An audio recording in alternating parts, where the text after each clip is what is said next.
Many folks are going to spend this day cleaning up after yesterday's powerful storms. Mother Nature did pound parts of Hampton roads, leaving a lot of damage and some folks still without power. Fox 43's Derrick Rose is live in one of the harder hit cities, and usually in these parts, Derrick, folks wake up and they hear the birds, and if they're close enough to the beach, they hear the waves. But I think the buzz of chainsaws is going to fill the air any time now because of what you're sitting right next to.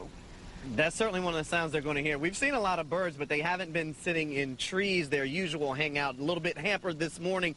Just to give you some perspective of this tree that was toppled over, an elm tree. I'm squatting right now, but even when I stand up, you can see the base of this tree is still towering over me. Not sure how long it's been here, but it certainly only took a few minutes to knock it over. And when it fell over, we're going to show you the house that it just grazed.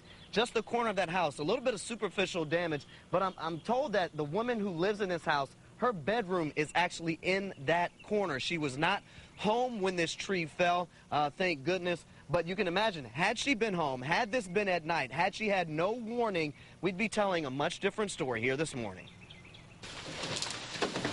Cleaning up means grabbing everything that fell down. When did you realize it was this bad? As soon as I pulled up, to be honest with you.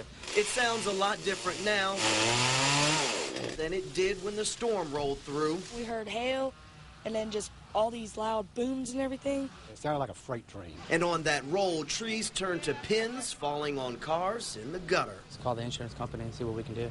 For many, the chaos came quick. 30 seconds after I went inside, everything went crazy. It was sunny and then some dark clouds rolled in and it started, raining like torrential downpouring. It even came with some unexpected guests. She felt the wind start to pick up her car, so she just left her car and she just barged through my front door and left her car running in the street. Minutes later, the danger had passed and everyone saw what was left from what they heard. But this is my awning, and it must have flown right over my house. This is the way it was when I came out, except for all this debris.